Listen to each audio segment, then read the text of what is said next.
Hi friends. Video शुरू करने से पहले आप लोगों के लिए एक प्रश्न है। Friends, can you tell me what is the person called who believes in the existence of God? Yes, the person who believes in the existence of God is called theist. यानी वैसा व्यक्ति जो भगवान के अस्तित्व में श्रद्धा रखता है, विश्वास रखता है, उसे क्या कहते हैं? आस्तिक कहते हैं, थीस्ट कहते हैं। दोस्तों, ऐसे ही एक किसान की कहानी, लेंचो नामक किसान की कहानी, जिसका मैंने पिछले वीडियो बनाया था अ लेटर टू गॉड, उसमें ऐसे ही व्यक्ति की कहानी है जो भगवान में पूरी श्रद्धा रखता है। फ्रेंड्स, आप समझ गए होंगे आज का वीडियो सीबीएसई क्लास 10th के स्टूडेंट्स के लिए है। पिछले वीडियो में मैंने पहला लेक्चर बताया था और उसमें मैंने उस किसान के बारे में बताया था कि उसे भगवान में बहुत श्रद्धा रहती है। उसी वीडियो का ये आज का दूसरा लेक्चर लेकर आए हैं आपके लिए। तो आज का ये वीडियो आपके लिए बहुत ही मज़ेदार होने वाला है, तो बने रहिए वीडियो के अंत तक।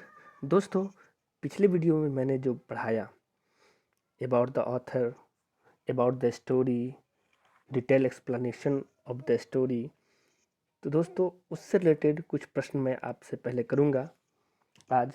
और आई होप आप सब ने उस वीडियो को अंत तक देखा और समझा है, और मुझे उम्मीद है कि आप इन सारे प्रश्नों के उत्तर देंगे।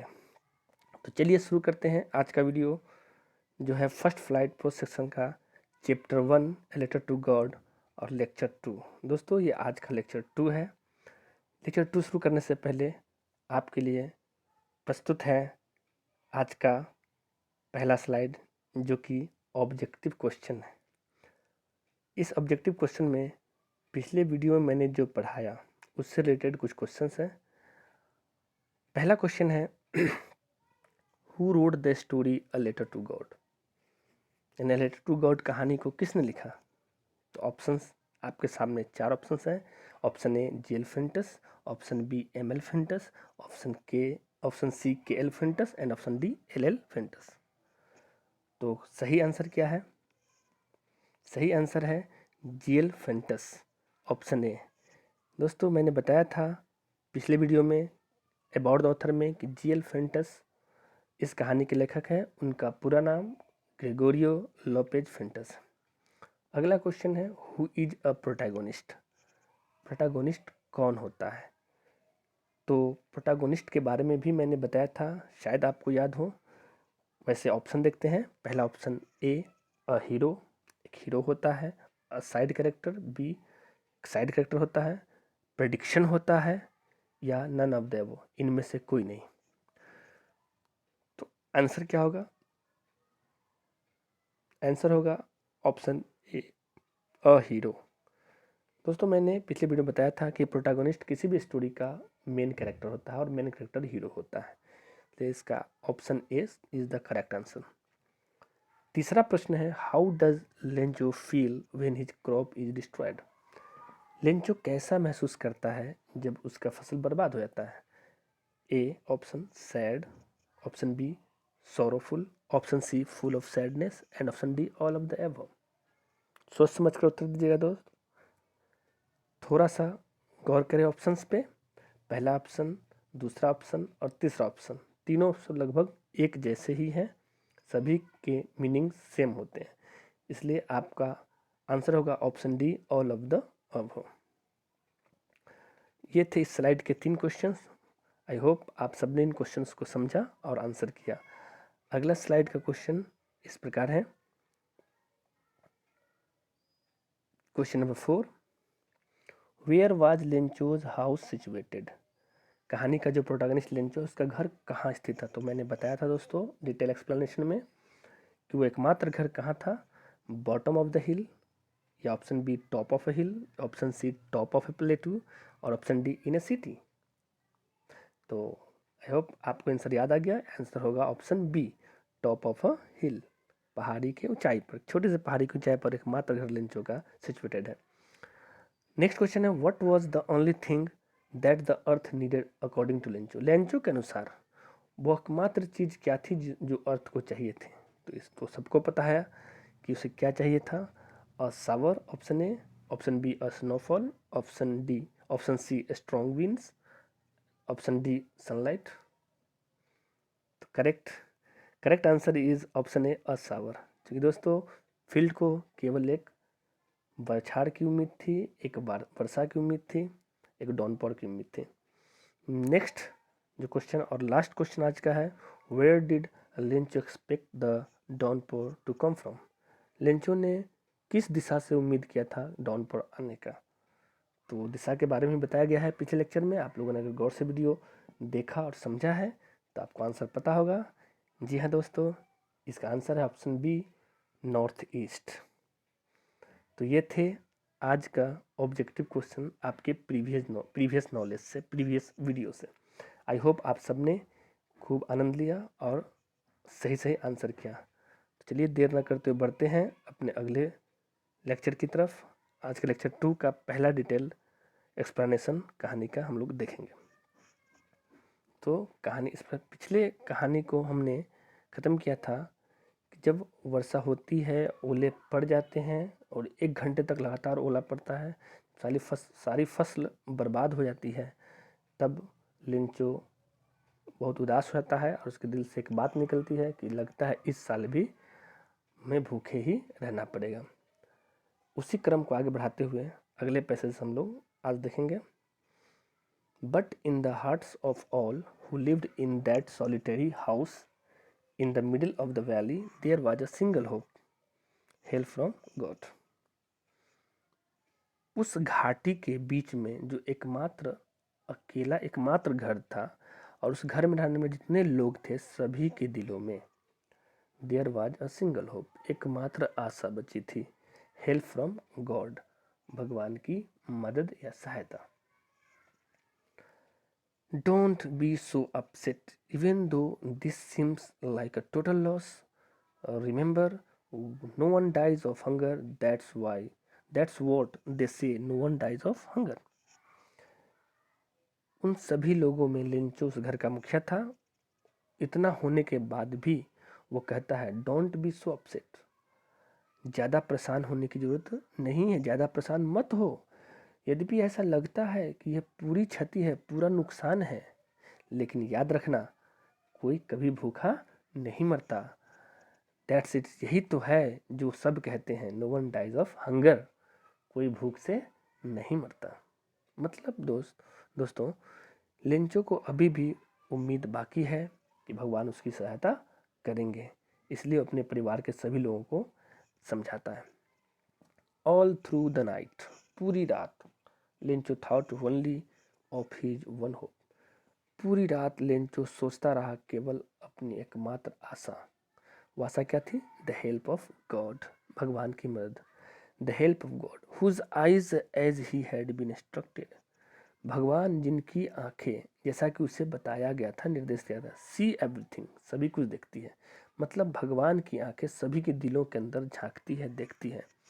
Even what is deep in one conscience, कि किसी व्यक्ति के अंतःकरण में क्या है, उनके मन में क्या चल रहा है, उस गहराई में भी भगवान झांकते हैं, ऐसा लिंचो को विश्वास था। Lencho was an ox of a man working like an animal in the fields, but still he knew how to write. Lencho चूंकि an ox of a man था, यानी दोस्तों an ox of a man एक idiom है और इसकी meaning a very strong man होता है, मतलब very hard working person. Lencho बहुत ही कठिन परिश्रमी व्यक्ति था, बहुत ही परिश्रमी व्यक्ति था। वह दिन भर फील्ड में अपने खेतों में जानवरों की तरह काम करता था, लेकिन इतना सब होने के बावजूद उसे पढ़ना लिखना आता था। यानी ही न्यू हाउ टू राइट, वह जानता था कि लिखते कैसे हैं, लिखना पढ़ना वो जानता था। द फ्लोइंग संडे, रात बीती, अगले संडे, अगला दिन जो था वो संडे का था, अगले रविवार को। एट डे ब्रेक, सवेरा होते ही, he began to write a letter, उसने पत्र लिखना शुरू किया, which he himself would carry to town and place in the mail. Carry का मतलब लेकर जाना होता है, ढोना होता है। तो अगली सुबह उसने क्या किया, पत्र लिखना शुरू किया, जिस पत्र को वह स्वयं यानी खुद शहर लेकर जाएगा और प्लेस इन द मेल, और उसे डाक में लगा देगा, रख देगा। It was nothing less than a letter to God, यह कुछ नहीं था कि वो एक भगवान को पत्र के सिवा, मतलब वो केवल भगवान को एक पत्र लिखना शुरू किया था। आई होप आपने इन दोनों पैसेज को समझ लिया। अगले पैसेज की तरफ बढ़ते हैं।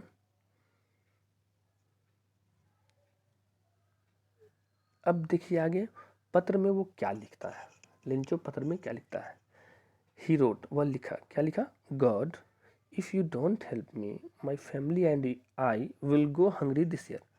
भगवान, यदि आप मेरी मदद नहीं करेंगे तो मैं और मेरा परिवार इस साल भी भूखे रहेंगे। I need 100 pesos in order to sow my field again. फिर से मेरे खेतों को बोने के लिए मुझे 100 पैसे की ज़रूरत है।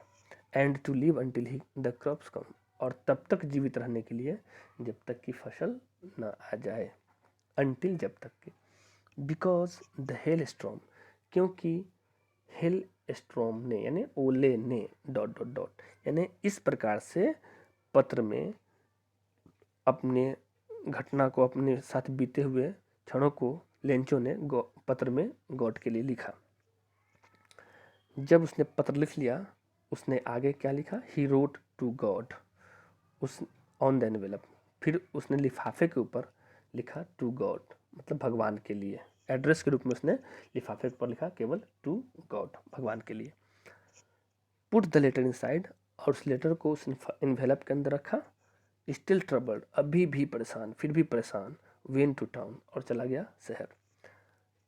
एट द पोस्ट ऑफिस में he placed a stamp on the letter, उसने पत्र पर एक डाक टिकट लगाया। And dropped it into the mail box, और उसे मेल बॉक्स में डाल दिया। आगे क्या हुआ देखते हैं। वन ऑफ द एम्प्लॉइज, कर्मचारियों में से एक, हु वाज अ पोस्टमैन, जो कौन था? एक डाकिया था। And also helped at the post office, और वह पोस्ट ऑफिस में भी यानी डाकघर में भी मदद कर दिया करता था। Went to his boss laughing heartily, मतलब दिल से हंसते हुए वह अपने बॉस के पास गया, यानी पोस्ट मास्टर के पास गया। वो पोस्टमैन पोस्ट मास्टर के पास गया। And showed him the letter to God, और उसने भगवान को लिखा पत्र उसे दिखाया। Never in his career as a postman had he known that address, अपने पोस्टमैन के कैरियर में उसने कभी भी इस तरह का एड्रेस नहीं देखा था, नहीं जानता था। क्योंकि पोस्टमैन को लगभग सब एड्रेस पता होता है, लेकिन जब उसने उस पत्र में एड्रेस की जगह टू गॉड लिखा देखा तो उसे तो जोरों की हंसी भी आई, और हंसते हुए अपने बॉस के पास गया और उसने बताया कि मैंने अपने पूरे जीवन में इस तरह का पता मुझे नहीं पता है कि ये पता कहाँ का है। The post master as a fat amiable fellow, वो पोस्ट मास्टर जो था वो बहुत ही मोटा और सुशील व्यक्ति था, बहुत ही अच्छा व्यक्ति था। ऑल्सो ब्रोक आउट लाफिंग, वह भी जोर जोर से हंस पड़ा। But almost immediately turned serious and tapping the later on his desk commented, लेकिन शीघ्र ही वह सीरियस हो गया, गंभीर हो गया, और उसने पत्र को मेज पर रखते हुए कहा, कमेंट किया, यानी टिप्पणी की। क्या कहा? What a faith, what a faith, ऐसा विश्वास। I wish I had the faith of the man who wrote this letter, काश मेरे पास भी उस आदमी की जैसा विश्वास होता जिसने ये पत्र लिखा। Starting of a correspondence with God, जिसने भगवान के साथ पत्र व्यवहार शुरू किया। मतलब पोस्ट मास्टर ने ऐसा कमेंट किया कि काश उस व्यक्ति जैसा उसके अंदर भी विश्वास होता, जिस व्यक्ति ने भगवान के साथ पत्र व्यवहार शुरू किया, पत्र लिखकर। आई होप इन दोनों पैसेज को भी आप लोगों ने समझ लिया। बढ़ते हैं अगले पैसेज की तरफ। So in order not to seek the writer's faith in God, इसलिए कि उस राइटर का मतलब जो पत्र लेखक था उसका विश्वास भगवान में नॉट टू सीक, न डगमगाए। इसी क्रम में the post master came up with an idea, यानी पोस्ट मास्टर के मन में एक विचार आया, आंसर द लेटर, यानी पत्र का उत्तर देने का।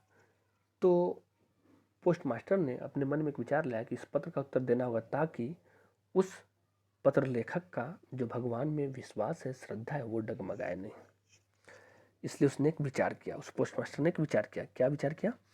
But when he opened it, लेकिन जब उसने पत्र खोला, क्योंकि अभी तक लोगों ने पत्र का एड्रेस देखकर ही अभी तक बहुत सारे कमेंट किए और हंसे, लेकिन जैसे ही पोस्ट मास्टर ने पत्र खोला, it was evident that to answer it he needed something more than goodwill, ink and paper.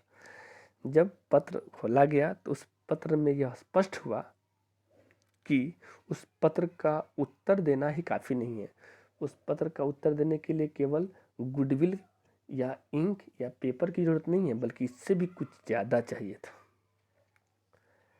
But he stuck to his resolution, लेकिन वह अड़ा रहा अपने संकल्प पर, क्योंकि पोस्ट मास्टर ने मन में ठान लिया था कि पत्र का उत्तर देना है। और जब उसने पत्र खोला और देखा कि इसमें केवल दया भाव या इंक या पेपर की जरूरत नहीं पड़ेगी उत्तर देने में, इसमें कुछ और चीज़ की जरूरत पड़ेगी। लेकिन अब क्या हो सकता था? वह अपने संकल्प पर अड़ा रहा। ही आस्क्ड फॉर मनी, उसने पैसे मांगे फ्रॉम हिज एम्प्लॉयज, अपने सहकर्मियों से, अपने कर्मचारियों से। He himself gave part of his salary, उसने स्वयं भी अपने वेतन में से एक हिस्सा दिया। And several friends of his were obliged, और उसके अनेकों दोस्त आभार व्यक्त किए, टू गिव समथिंग, देकर, कुछ देकर, for an act of charity, परोपकार काम के लिए। मतलब उसके कई दोस्तों ने परोपकार काम के लिए कुछ देकर भी अपना आभार व्यक्त किया। It was impossible for him together the 100 pesos, यह लगभग असंभव था उन सभी के लिए कि इकट्ठा करना 100 पैसे। So he was able to send the farmer only a little more than half, इसलिए वे लोग किसान को भेज पाए आधा से कुछ ज़्यादा, a little more than half, आधा से कुछ ज़्यादा, यानी 100 पेसोस नहीं भेज पाए, आधा से कुछ ज़्यादा भेज पाए। He put the money in an envelope, उन लोगों ने उसने पैसे को एक इन्वेलप में रखा, एड्रेस टू लेंचो, और लेंचो का एड्रेस लिखा, and with it a letter containing only a single word as a signature God, और उसमें एक पत्र लिखा, केवल उस पत्र पर एक ही सिंगल वर्ड लिखा हुआ, एक सिंगल वर्ड युक्त पत्र लिखा, जिस पर लिखा सिग्नेचर के रूप में गॉड, यानी वो साइन के रूप में गॉड लिख दिया, ताकि पत्र पाने वाले को ये पता चले कि ये गॉड की तरफ से आया है। तो दोस्तों, इसके बाद क्या होता है, आगे की कहानी जानने के लिए हम लोगों को नेक्स्ट लेक्चर का इंतजार करना पड़ेगा।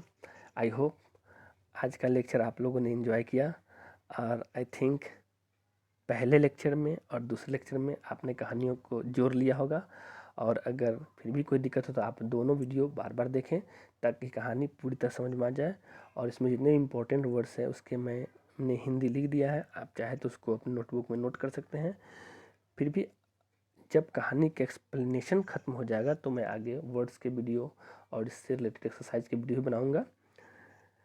बट तब तक के लिए मिलते हैं फिर अगले वीडियो में, अगले लेक्चर के साथ। Have a nice day, thank you for watching the video. If you liked the video please आगे क्या क्या है सो पढ़ ले और समझ ले। मिलते हैं फिर नेक्स्ट वीडियो में, तब तक के लिए bye, thank you, have a nice day.